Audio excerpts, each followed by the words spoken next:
Hi, I'm Bob Lobel, New England sports legends, and we're joined today by Travis Roy, whose story is legendary. And I'm really happy you were able to make it here today, and it's good to see you. You look great. I'm happy to be here. It's come a long ways, but right now things are pretty good. What, in terms of questions and in terms of dealing with people, what's the question that's asked you most?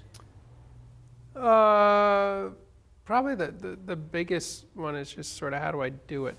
Just It's a good kind of one, yeah. just kind of the big scope, and I have a very fortunate answer to that. I have really good family, I have really good friends, and that have been there from that very first day on. I've got good insurance. The NCAA has a catastrophic insurance policy. Between that and my mother's policy as an administrator up in Maine, being a principal. When you have the right insurance, it makes life a whole lot easier when you've got the right care. I have 24-hour care, and I'm very fortunate to have that and to have the bills picked up by an insurance. And thirdly, going again back to shortly after my injury, in the first days, weeks, and months, there was a good amount of money raised after my injury. Right. And I've got a nice home, and I've always had the right adaptive equipment, the right wheelchair, the right computer, and as good as my insurance was, there were gaps and holes. And so I always say, when you've got a good family, when you've got good friends, when you've got good insurance, when you have a little bit of some financial resources to help stabilize things. I've always felt that Jackie Parker has been. I don't know how to describe him, but he has been an extraordinary friend, because every time I see him, he always talks about spending time with you. And I don't know how much time you guys spend together, but I'm a big fan of what he's done. He's a very special person in my life. I've got an amazing dad, but Coach is sort of a mix of that fatherly figure, but also just a best friend. And last night I was out to eat with he and his wife and his daughter. His daughter paid. It was a late Father's Day outing, he's a fascinating man. I mean, he's a smart man, and he's got a big heart. I know for a long time he didn't want to show that too much, but he's Billy Cleary, him, Lenny Siglarski, they're legends or Jerry York, they're legends in their own right. People don't understand how fortunate we are, the college coaching that's gone on here the last 50 years, really, or more. But first of all, they're smart men. I mean, Coach Parker is a very smart man, and it was interesting. After my accident, I came back to BU, and they wanted to keep me involved with the program. And Coach Parker came down to my dorm room. He said, "You know what? What do you want to do? We'd like to keep you involved. What do you want to do?" I said, I don't know. I have no idea. And he's like, "Well, we're going to give you a title. You're going to be our video coordinator." So it doesn't mean a thing, but we'll put you in the program. You're the video coordinator. Come up to the games. Come as often as you like. Let's see how we can do this. And so I was really my two real skills with hockey. One was I was highly skilled. I had good vision as well. I had that sixth sense. But if I did have a fault, it was just systems, and so when I would sit up there after my injury trying to figure out breakouts and forechecks and power plays, and I just couldn't pick up on any of it. And then I go down to the locker room, and I knew things weren't flowing, and in between periods, and I'm like, oh boy, they could start a whole new system or whatever. And coach would be like, we're just going to move the winger from the hash marks halfway up to the blue line. And all of a sudden, bam, there's your passing lane, and the breakout's working, it's smooth. And so it's too bad. I was intimidated by his ability to see what's going on the ice, systems-wise. But as a coach, yeah, great. As a recruiter, great. But as a person, I think even better. And well, that's good. I mean, I think. Does everything for you start with the accident? Well,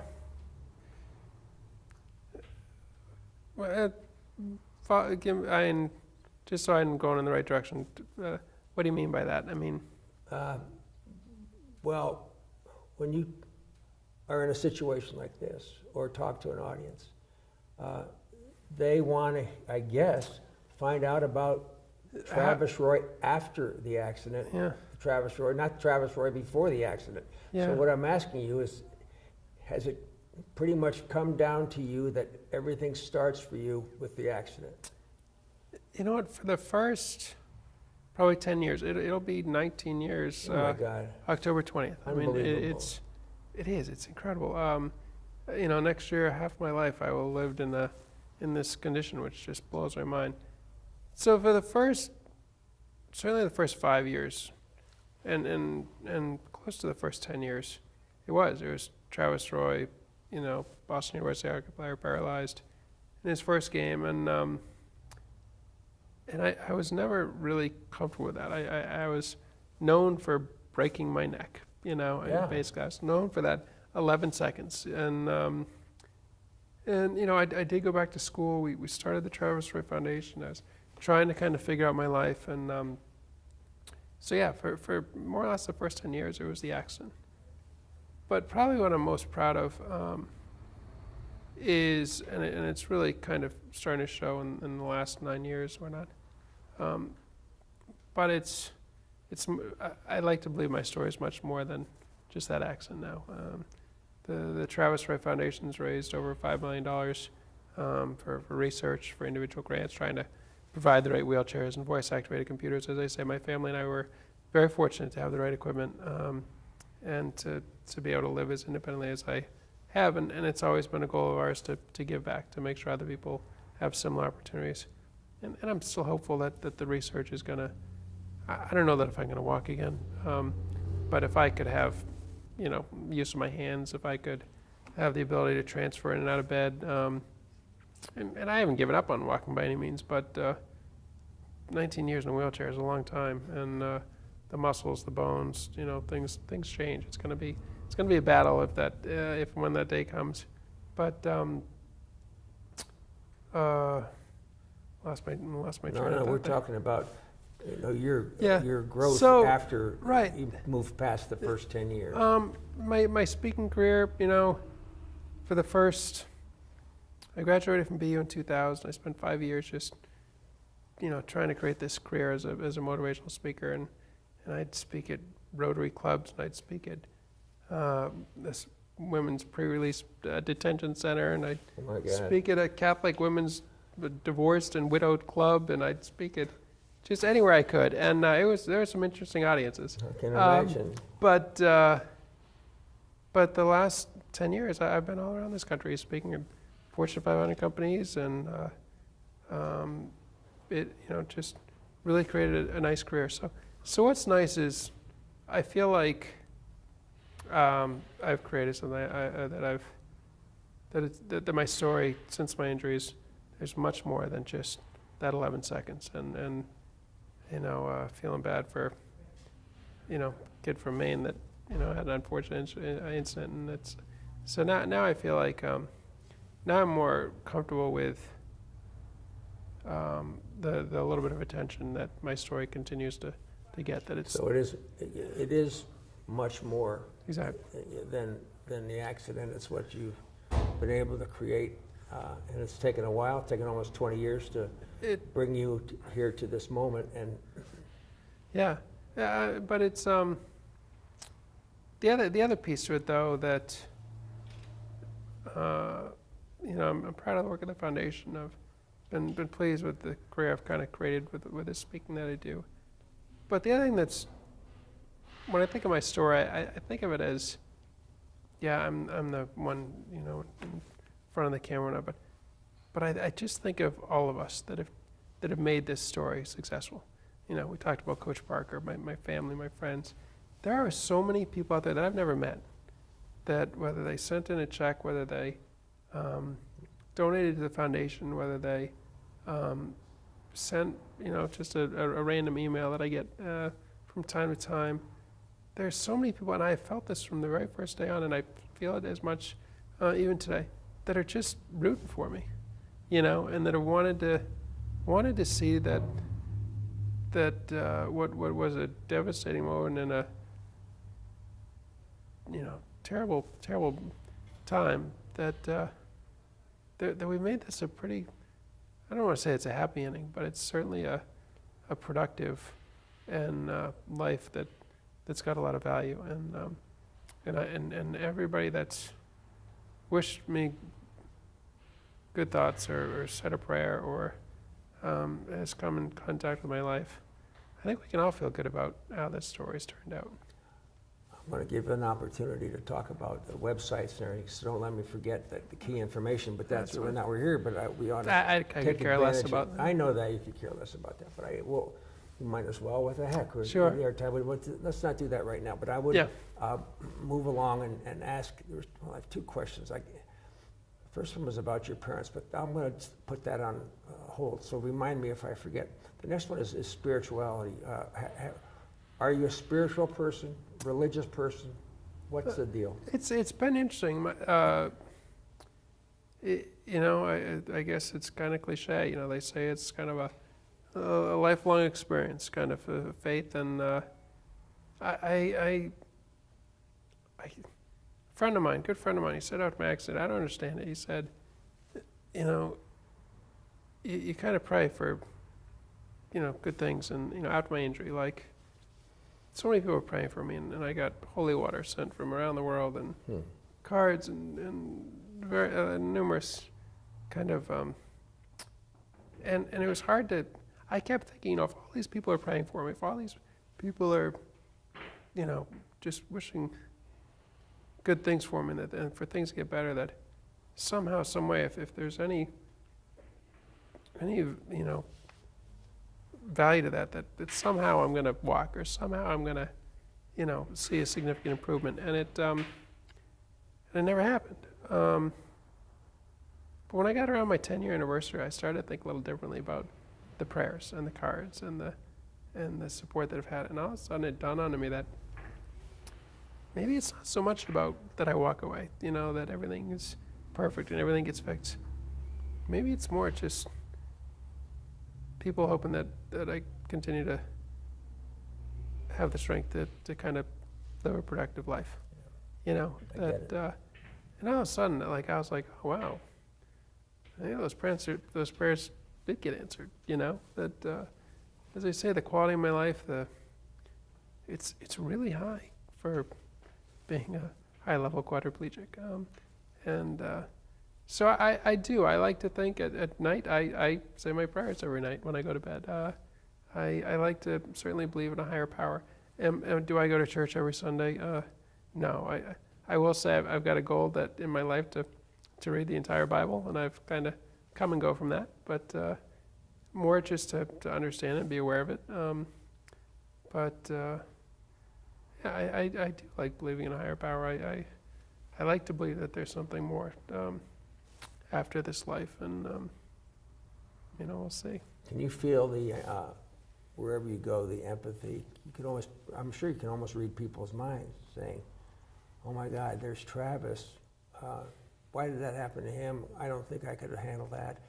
He's got so much courage. I wish there was something I could do or say to make it all better." And I think that's the overriding thing. I think people just say, "I wish there was something I could do or say." I think for a while that's the way it was. Yeah. But I actually think more recently, when people see me and meet me, and I think they walk away saying, he's doing fine. He's good. And not only that, I think some people say, God, if he's doing that well with his challenges, I could probably get a little bit more out of my life, That is really, that's a pretty spiritual and position. that's, and it is,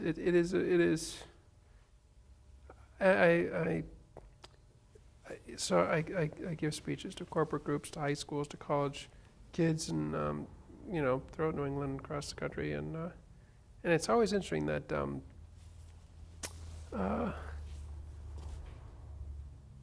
I say it's not quite the same as scoring a game-winning goal. When you get done, it's not quite that elation, but there's something that's really cool when you roll off that stage, or when you walk away from the group, and it's not ego. It's just knowing that you can see that you've had an impact on somebody's life. Yeah. Don't worry about what's going on here. I don't know. That's Hope all right. it's not a dentist office. Yeah, right. Yeah. Let me ask you about. I get the connection. I understand when you walk off that There's stage. something I made the connection. It feels good. It's a nice feeling. And again, it makes me feel like my biggest goal after my injury, I just wanted to be a productive part of society.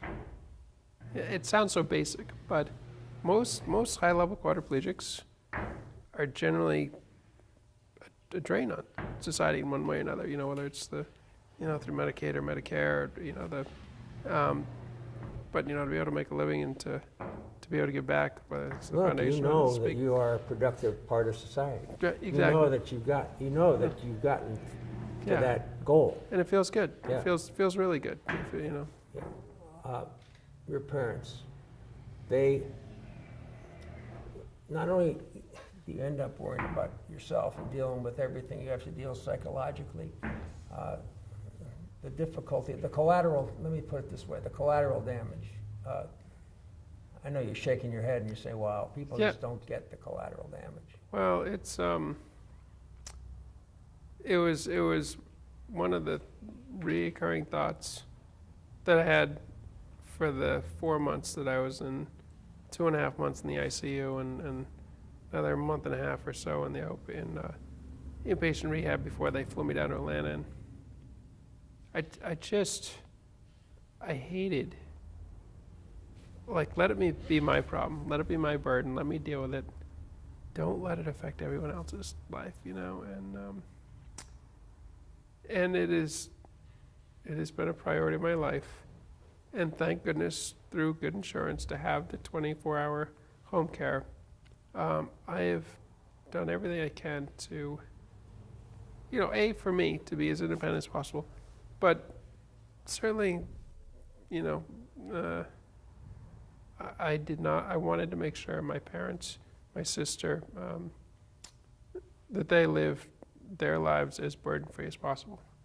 Now, on a daily basis, I think I'm pretty successful at that. I think that my parents have been able to live their life and do their things, and same with my sister. On an emotional side, there's no way this can't be a burden that it weighs on them, and we're always trying to make the best of this, but the highs are not near what they were before my injury, and you don't focus on those things, but in the back of our minds, we all know that everything is compromised.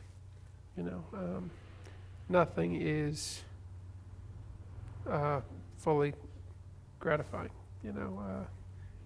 But you find that things that you can still enjoy together, and that and you make sure you make those a regular part of your life. I mean, I enjoy good food. I enjoy pulling recipes off the internet. I like going to new restaurants.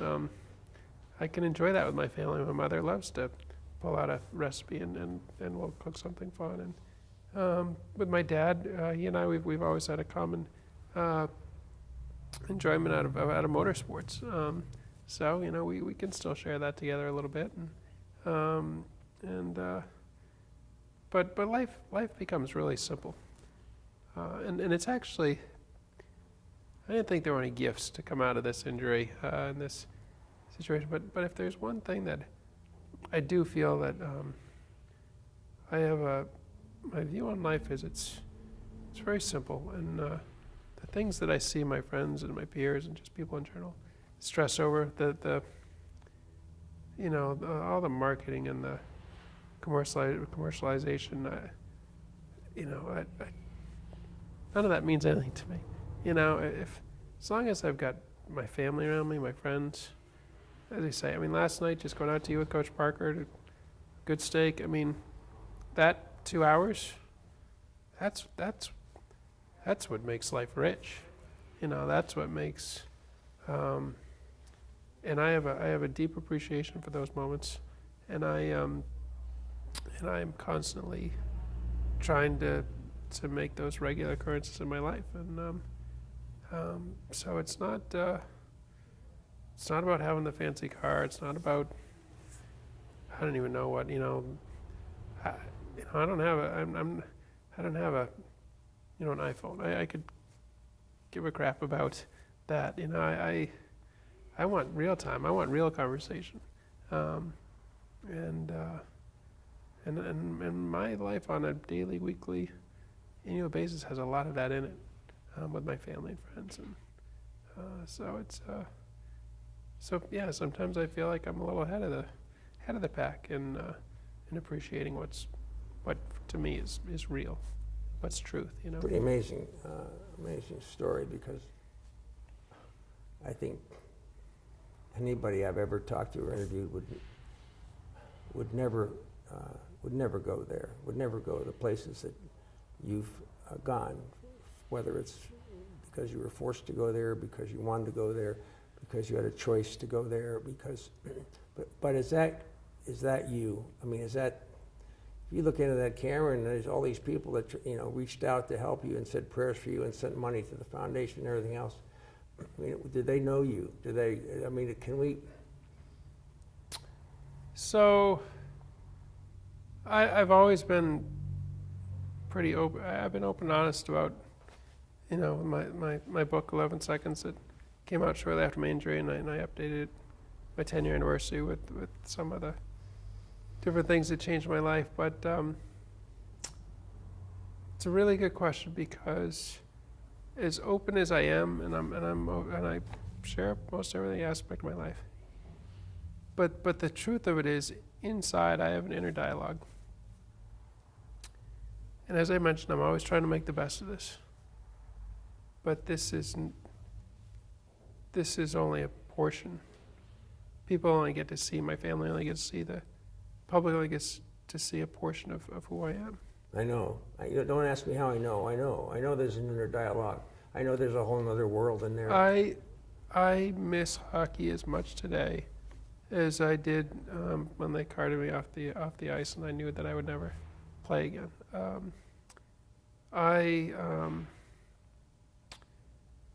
There's no. Mentally, I'm still as attracted to attractive women as any other time in my life, and I cannot explore and interact and have that relationship that I'd like to have, and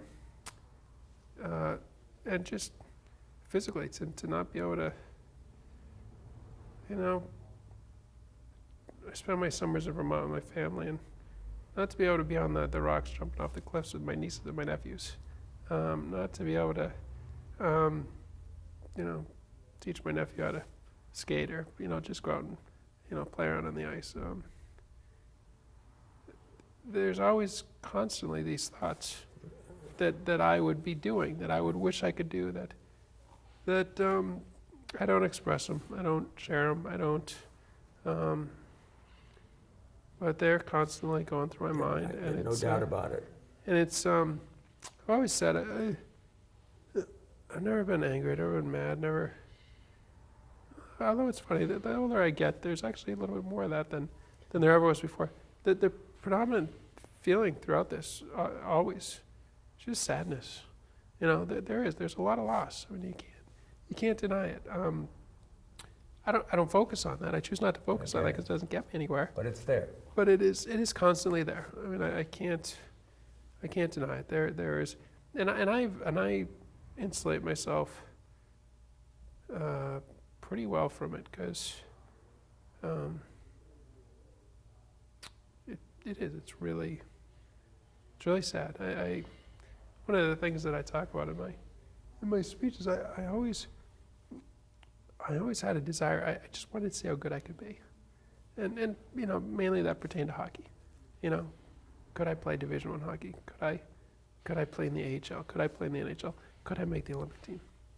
And it was always, it was my fuel. It's what burned inside. Like, I just wanted to see how good I could be. And it was more black and white with hockey because you can judge that pretty quickly. You know, at some point it comes to an end and you only made it to this point and that's it. But it certainly has rolled over to just life in general. You know, I still want to be the best person I can be. You know, it's not as fun. It's not nearly as fun as a bag of pucks and lacing up the skates. But and it's more, it's a mental challenge every day, you know. And but I know how fortunate I am to have the opportunities I have, and I just couldn't live with myself if I didn't see how much I can maximize those opportunities. I totally understand as you say how good you could be.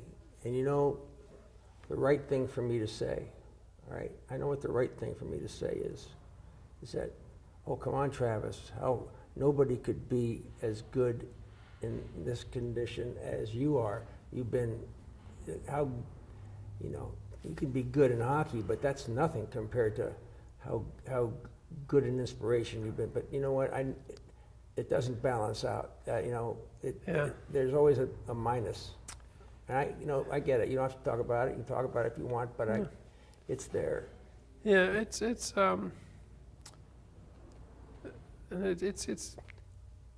know, I'll be as I said, I'll be 40 years old in April, and I know I'm still young, but it is interesting how we kind of keep gaining a little wisdom and how things change. Wisdom's a big thing. It sure is, and one of the things that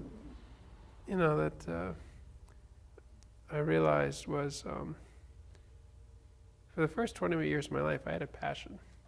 Every day I woke up with a passion. I couldn't wait to get to the rink. I couldn't wait to go to the side of the house and shoot pucks. I couldn't wait to go to a buddy's house and play street hockey. And it just constantly on my mind. You know, hockey was it was a love. It was a true love. And I can't understate that. But the last 19 years, I feel like my life, it has a purpose. And as I mentioned, it was a lot more fun to have a passion and to have that every day, but it gives my life a lot of value, a lot of meaning to wake up and have a purpose. You know, and it's twofold, as I mentioned, through the work of the foundation and through the speaking that I do. We can put the foundation underneath the screen. We'll put it there. That'd be great. That'll all be taken care of. Listen, thanks. Oh, it's fun. That was quick. You know what? We spent some time here, and it did go fast, but yeah, it was a very meaningful half hour or so for me, and I really appreciate you being as sharing it with you. You know, I know you shared some stuff that you don't usually share. Well, I did, but it's nice to actually have time to have a real conversation, not see everything get put on the editing floor. And but I just also want to take the moment to just thank the people out there that, as I mentioned, that continue to support me and continue to root for me, and we're doing all right, and I thank them. We're doing all right, and we thank him. We'll be back. I'm Bob Lobel.